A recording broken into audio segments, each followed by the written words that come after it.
Well, that's the thing about a co-op. They're structurally abled to be responsive, and sometimes they actually are.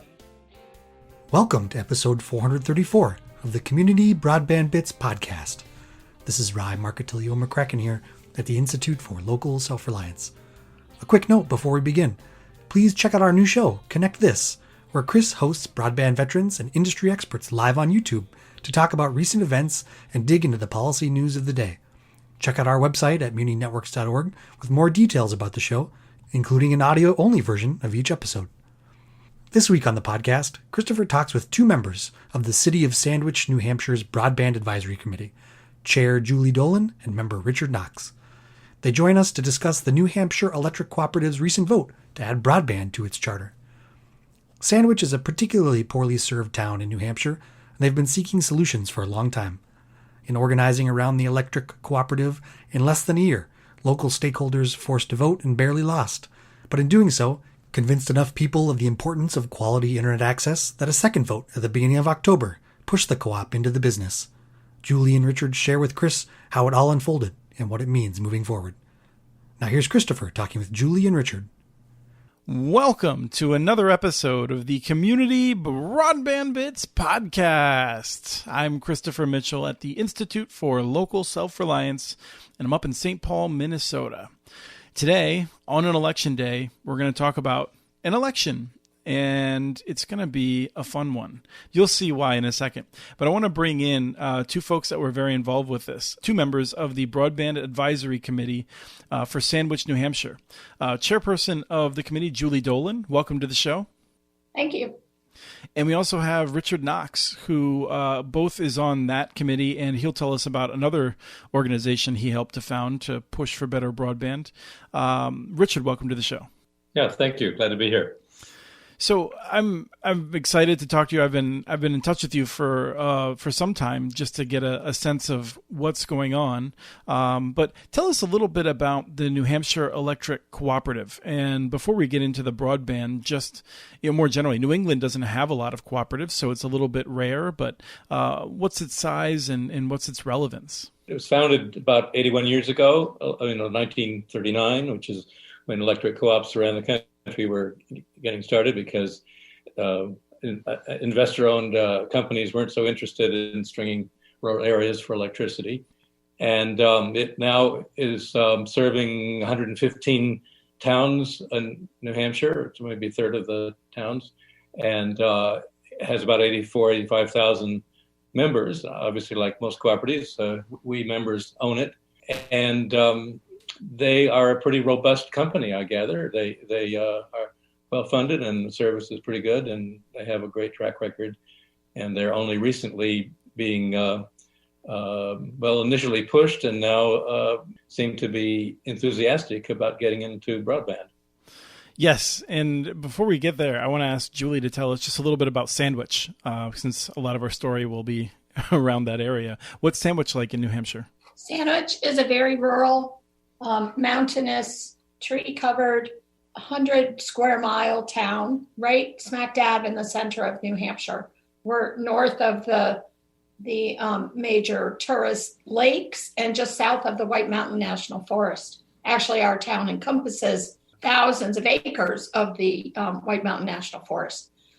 So we're sparsely populated. We're a town of about 1,300 full-time residents. We do have quite a hefty summer population. Our population can more than triple to about 5,000 probably in the summer.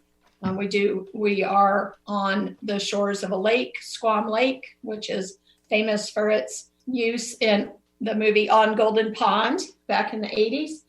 And so it's a beautiful but very rural town. And years ago, about 30 years ago, a cable TV company wanted to come to town and string cable, but the town, they wanted to only go to the very town center, which was more densely populated. They didn't want to go to the outlying, more rural areas. And the town fathers said, no, if you're not going to cover the whole town, we don't want you here. So we've never had cable TV, and the only internet that we have available is through DSL. which is 40 to 50-year-old copper wires, very corroded, that is a very unreliable service. Where I live, I can only buy 3 megabits per second. So that's our speed, and it's very unreliable, and it goes out a lot. So it's been a challenge for us, obviously. And our committee was formed by the Board of Selectmen back in May of 2019 to explore ways to try to resolve the problem, which is a major problem for a lot of our residents. And then COVID hit, and what was a challenge now has become a crisis. We had, obviously, like everyone, we have students who are trying to learn from home. We have parents that are trying to do their work from home. And all of that has to be done with a computer that is unreliable. We have poor bandwidth. People have to kind of fight for computer time. They have to drive, like we are now. We are in the adjacent town in the library using their internet because neither one of us has enough internet to do this from our home computers. So we are together now in the library in Moultonborough.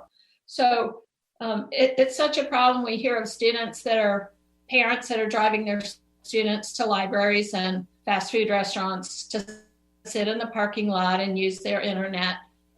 We've had, obviously, people are trying to get their work done, and it's very non-rewarding. We did hold some listening sessions back in the summer before COVID to gauge interest as to how people felt about this issue. And there was overwhelming support to try to get this problem tackled. But we've run up into a lot of walls, I'm afraid. Sure. And let me just put my finger on the scale. I've spent some time up in that area. I did some rock climbing for several years in a row at Rumney, did some camping during those trips. And that part of New Hampshire has possibly my favorite diner in the whole world. It's been a long time since I've been there, but we loved everything about that area whenever we would head that way. So it's a wonderful area. Just to place us for people who don't know New Hampshire, we're about an hour north of the state capital of Concord. We're about 2 hours north of Boston. Right, and it is a beautiful area. We're about due east from Rumney, and the terrain's very similar. Right. So now the remarkable thing is that a year ago, the Electric Cooperative seemed like it was saying, no way, no how, we don't want to get involved in broadband, to now being quite enthusiastic about it. And I feel like your Grassroots campaign is responsible for that, with some ups and downs along the way. That's what we're going to talk about. But let me ask you, I think, Julie, you mentioned that you had a town meeting to talk about these sorts of things. But Richard, let me ask you then to fill in. How did you first get involved in sort of advocating around broadband here in the area? My wife has had a lifelong connection with Sandwich, and we'd intended for years to move here once we retired, which was about 5 years ago from Boston. We, like many people who move here, we were kind of blithe in advance about whether we would have adequate internet, and we got on a wireless local co-op or nonprofit called Cyberpine. That used tall white pines, which rise above the rest of the forest as their towers to transmit. And for a while that was okay, but it increasingly wasn't okay. And then we, ran up against the fact that there really weren't any other alternative except the DSL. And so we signed up for that with Consolidated Communications, the local phone company. And that has deteriorated quite a lot over the last few years. Just case in point, today we are able to talk to you only because, as Julie mentioned, we went to the next town over because most of Sandwich apparently has no internet service this morning through Consolidated DSL. And I always hesitate to call their phone tech support because it can be a very frustrating and lengthy and not always very productive conversation. But this morning I did because I wanted to talk to you. And it was a very frustrating conversation in which they said, you're in an outage area. And I said, well, how big is the outage area? And they couldn't tell me. They said, New Hampshire. And when I asked her to talk to a supervisor, she said, well, I could put you on a supervisor call list, but I first have to get permission from my supervisor to put you on the list. And after a while, she came back and said, the permission has been denied. So I don't know how widespread it is, but from our local community bulletin board, it seems as though a lot of people are without service and have been for a few days. And they say that I shouldn't expect anything before November 2nd. So that tells you a lot about where we are and how desperate people here are to do just ordinary everyday things. And Julie, let me jump in with you then. At what point did it become clear that the New Hampshire Electric Cooperative offered a solution for these challenges? Well, I guess I want to start by saying that initially they offered no solution at all. They were polite, but very dismissive, and had their reasons that they weren't going to get into the broadband business. They certainly never denied that they would help facilitate our moves forward, which at the time were trying to find a company that was willing to deploy fiber internet and do it by funding it through the town, by using our municipal borrowing power, taking out a bond and having a company come in, set up the internet, provide the ISP. But as we got bids for that process, as our committee went along and put out RFIs and RFPs and went through the process of evaluating different providers, and there weren't very many, it became clear that this was a very expensive proposition, which is certainly why for-profit companies are not interested in coming here. It's expensive, right, and the return on investment is small. So we would have ended up having to take out a $3 to $4 million bond to float, and hopefully it would have been repaid by the company that came in by user fees, but that would still happen over a 20-year time frame in which the town would be liable if something didn't work. So it was a very risky proposition. Our whole town budget is less than $4 million. So it was going to be a tough sell to the community, and it was going to be taking quite an inordinate risk if we were to go that way. So we did approach the co-op very early. As a matter of fact, I attended their board meeting 1 year ago in October to plead, beg for any type of help they could give us. At the time, we were looking at a company that was willing to string fiber, but wanted to do so in the electric space. So we would have certainly needed co-op's blessing for that. And once again, they said, yeah, thanks but no thanks. And basically said, yeah, bye.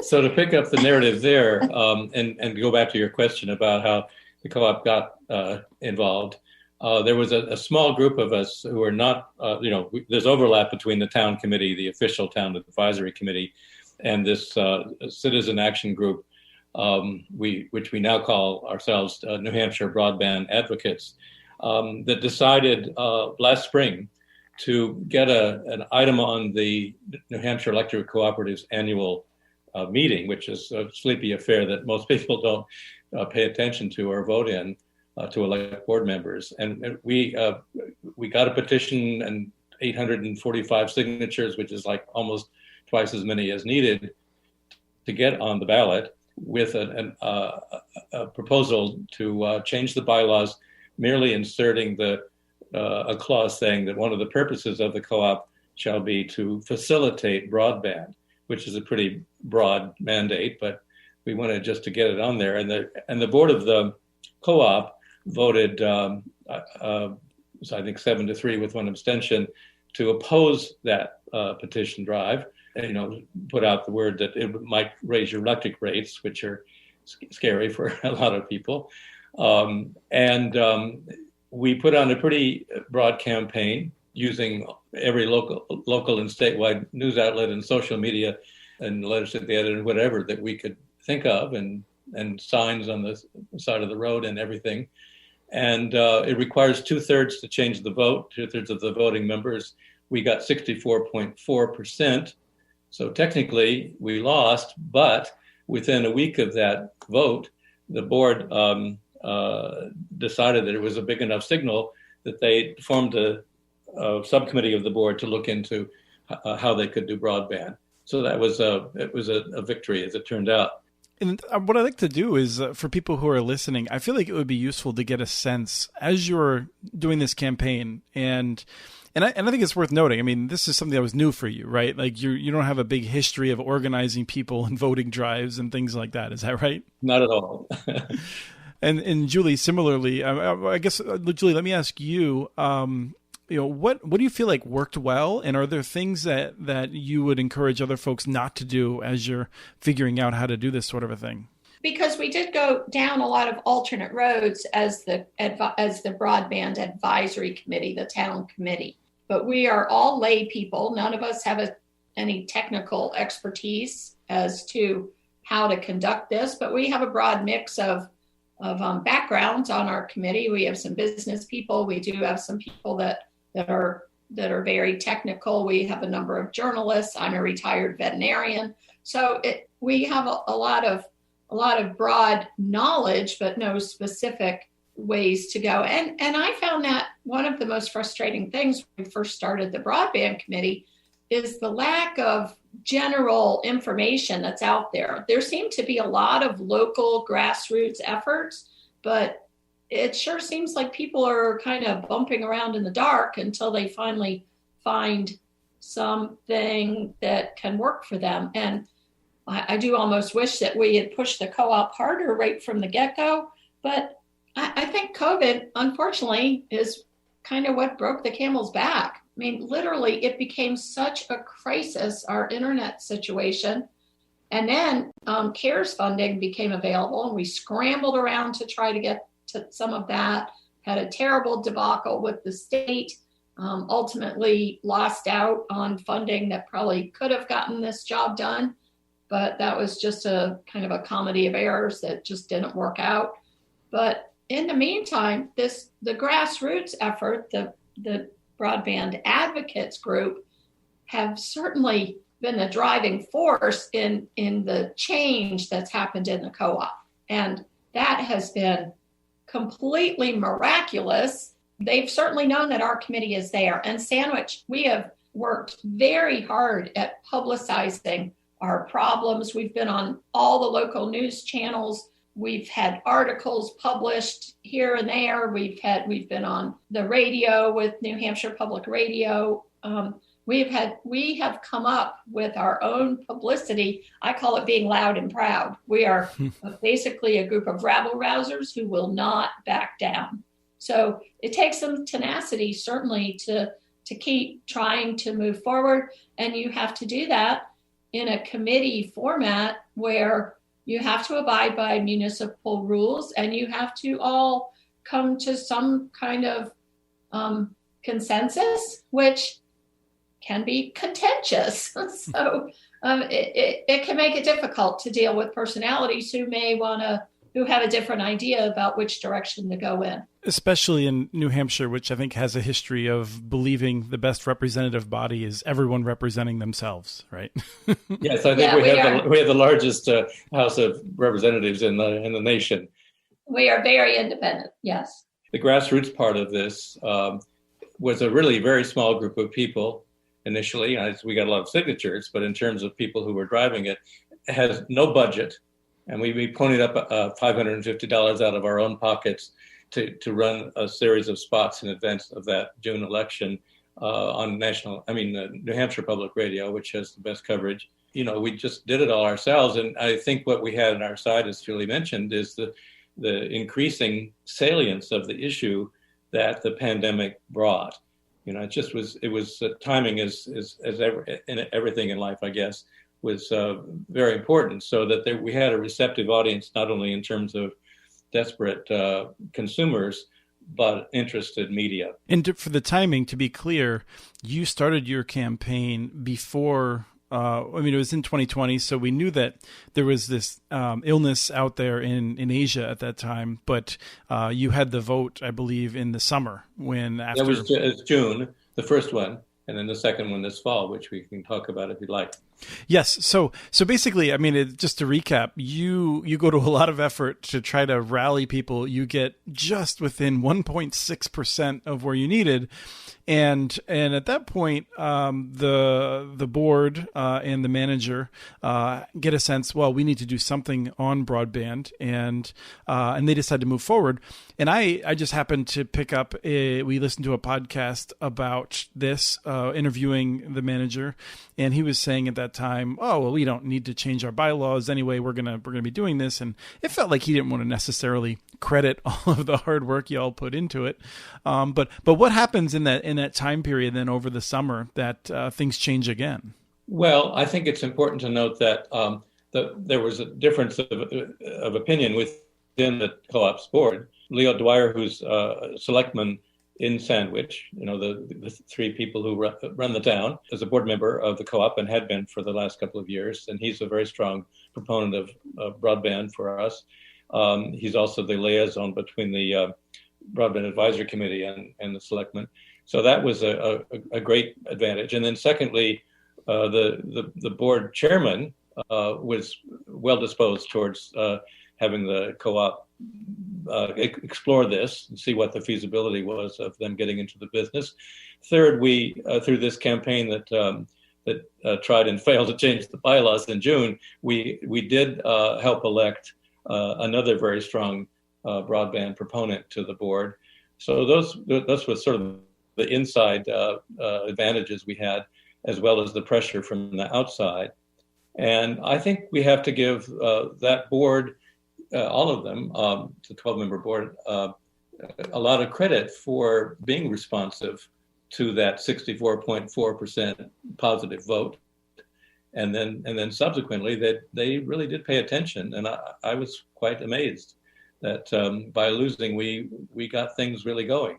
I think that's really important, and it's not the first time I've heard that. And that's one of the reasons I really wanted to interview you, was to make sure, people have a sense that that there's a path here, and even if you lose, you might win, and in some cases, you might even win and lose. Who knows? But that's the thing about a co-op, is that you have they're structurally able to be responsive, and sometimes they actually are.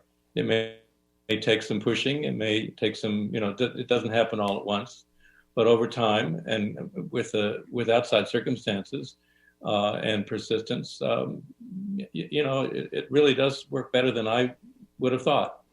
Now, Julie, you mentioned the disappointment about the CARES Act funding. There's a situation in which there was money that was available. It was not able to be spent in Sandwich. And that, to me, raises an interesting question that's related, which is, how do you deal with this situation where you get your hopes up and then it doesn't work out, and then you get your hopes up, and, where do you find the energy to keep moving forward on this issue? I just go home and try to get on my internet.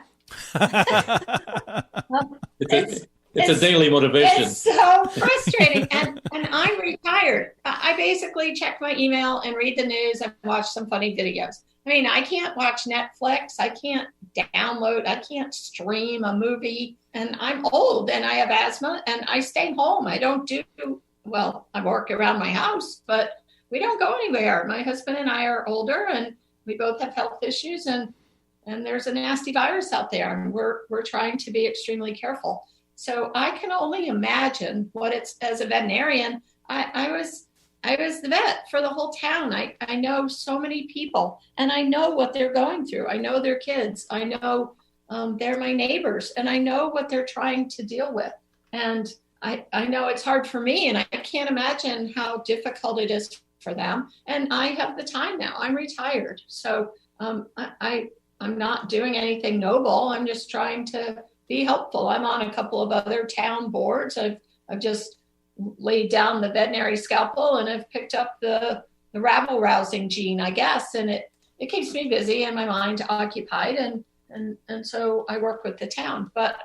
But it's been frustrating, and you hit the nail on the head when you said about the ups and the downs. We have come so close to having everything just right for us, only to have it completely dashed. And So it has been a roller coaster. And once again, the dichotomy of what it was like for me to attend the co-op board meeting a year ago in October, and then this October, just like this Tuesday, I attended virtually. I once again could only do it by audio because I don't have enough internet to do it by video. Attended the New Hampshire Electric Co-op board meeting, and they gave me a round of applause for being a thorn in their side, and they have done a complete 180. I feel like I'm best friends now, not necessarily with the board, but I think I am with them now, but I certainly wasn't their favorite person, and I wasn't the CEO's favorite person, but we have just kept harping. We have just been in their face and continuing to talk about the issue, and certainly it was much easier to do when COVID hit. So I don't like to use the term of never let a good pandemic go to waste, but we're trying hard to make something positive out of this terrible situation that we're all going through. As the Chinese character goes, I gather that crisis and opportunity are the same idea, or the same concept, that a crisis does provide some opportunities that might not come along otherwise. I just want to note that across the different podcasts and things like that, I've done, I think, approaching 500 or more interviews. And that might be my favorite answer to a question ever, which is a very nice way of saying, you moron, I have to live with this every day. Of course I'm motivated. So I very much appreciate that. I didn't mean to call you a moron. No, you didn't. No, it was just, if you read it closely, I think, but it was terrific. So thank you for that. Sorry, I interrupted you, Dick. Go ahead. That's okay. I tend to talk too much. I think another instance of how effective this has been, in surprising ourselves, this whole campaign over the last 4, 5, 6 months, in getting the co-op to turn around 180 degrees. Another example is that when they began to explore getting serious about it and getting into the business, their lawyers discovered that in fact they did need to change their bylaws in some respects in order to be able to invest in infrastructure and make decisions without going out every time to the whole membership for a vote, which obviously would be impossibly unwieldy. So they called a special election for this fall, and they came to me and our little group and said, well, you did such an effective job in raising the rabble before, could you help us with this campaign? So we said, well, sure. And so we did it again, and this time the vote was announced just a couple of weeks ago. There were 88.4% of the voting members who said, yes, we want you to do this. We will change your bylaws in order to enable you to do this. And also important to note is that more people voted in this special election, which is, hard to get anybody to pay attention to, like 30% more than voted in June, and that was 23% more than voted the previous June. So I think that speaks some volumes about the response of the co-op, the response of the co-op members. I mean, when can you think of a ballot initiative that ever got 88% of anything? So it's been quite. I like to use the tagline, "Democracy can work sometimes." If all the stars are aligned and you really are talking about something that people feel a great need for. So that's where we are today, and I look forward to. I hope in a year we'll see still more progress, where we'll be able to check in with you and find out that you have a sense of when it's all going to be built and you're going to be connected, and you can move on to greater problems that you'll be able to solve from your couch, hopefully. Yeah, I hope we can give you some really positive news. I mean, this has all been very heartening, but it doesn't mean that people have the service yet. I think 2021 is going to be terrifically important. We hope that our town and others in New Hampshire who are hurting will benefit from I think it's something like $68 million that's earmarked from the Rural Digital Opportunity Fund and that reverse auction that's imminent. It's actually about 16 billion, and yes, some of your areas are eligible, and so hopefully that will move the needle and get things going for you. But I just want to make sure people heard the number. Yeah, sure. Our share is, in fact. Oh, so that's what you were saying. Yep. Right. Okay. Thank you. Let me clarify. The co-ops, New Hampshire, I think, is earmarked for something like 68 million out of that 16.4 billion. And the co-ops service area, I think is something like around 50 million. So we hope that some of that money will flow, that will make some things possible. We are also exploring USDA grants. We are hoping that there'll be another a COVID relief package. Our governor put in $50 million to do broadband. They only spent $13 million because of the stringency of the application process that we, once again, lost out on. But we'd like to hope that there'll be another relief package coming. And this is on our governor's agenda, certainly, as well as our federal delegation. He's a Republican, by the way. And this really does have, I think, some legs in both sides of the aisle, there's bipartisan support for this. So I guess timing, once again, like Dick said, is quite an issue on this. You do have to work hard to figure out how you can make use of the funding that's out there. Yes, and I think the work that you've done should put you at the front of the list if there's new funding available. Just you'll be more prepared. If not, we'll be screaming bloody murder. Yeah, they don't. We're not relaxing that effort. We threaten them now. You're going to get a call from Julie unless you get this done. That's wonderful. This will be running on Tuesday, so it's a good election year fodder. Good election day fodder. Well, it's going to be a happy election story, at least. Don't say that. Do I have to smack him? Nobody knows what anyone's politics are. So, there's going to be some people happy, some people unhappy. Yeah, well, I'm talking about our election, the co-op election. Oh, okay. No matter what happens in the rest of the world, this is a positive thing. And once again, I can't commend the co-op enough for their change in attitude. It has been remarkable. When at first we met with them, we were hit with the CEO and their lawyer. Those are the only people that would talk to us. Yes, and I think one of the things that we probably should focus on is that you didn't make them the enemy, right? This was always focused on the issue. We had a grassroots effort, but we also kept our lines of communication open. Mm-hmm. Our broadband committee, mostly via the CEO, but we did find that we had to get to the board. And sometimes that can be a tough job, getting past the management to the board. So you have to get to the board. It does have a salutary effect if you just show up. Right. Yeah. If you just keep your face in there and they go, oh God, it's her again. But they'll know that you're going to keep harping on your issue. So was it persistence then that that allowed you to break through to the board? Do you feel like, was that a big key? I think that's a hindsight question, but in hindsight, I'd say, yes, we've been very persistent. Yeah. Well, I mean, the votes counted. And we've been very public and very vocal. Even before COVID, we have made this an issue right from the get-go. But I want to put in a plug for my my pet issue, which is communication. I'm a journalist. I've written and reported for 50 years on healthcare and medicine and that stuff.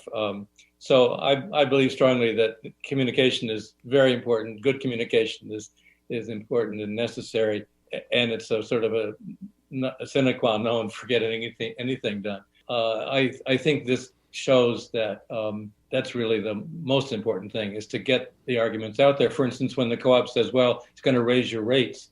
Well, we could come back and say, no, there are other co-ops that have done this and they're doing fine. They just this past week, and another instance in which this illustrates how the co-op has changed, they unanimously passed a resolution in support of the broadband effort that has many whereases detailing the results of a feasibility study that they did by the NRCT that came in saying, you can do this. You're well positioned to do this. It's not going to harm your electric business or raise their rates. You're in a strong enough position, and that that was important, and they put that out. And again, it shows you just how much things have changed in the past few months, really. No, I think those are very good points that we want to include in this. And that actually reminds me of one that Dick, you suggested that I should poke Julie about, which is, what does it mean to think like a dog? I guess it speaks to what you were talking about of our roller coaster ride. And as a veterinarian, I used to tell people get so worried about what's going to happen, how things are going to unfold. I used to say that people in general and women in particular want to know how it's all going to unfold.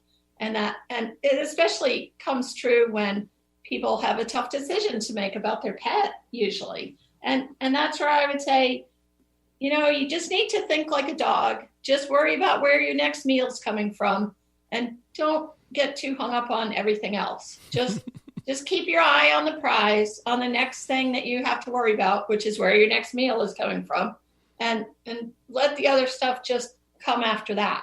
But so I don't think it's anything important. It's just like you spoke to. It's just what gets me up and going again after we've just been knocked down because something else isn't going to work. You dust yourself off and you just go, okay, where's my next meal coming from? I think that's a great place to end it. So thank you both for all your time today. This has been a really fun conversation.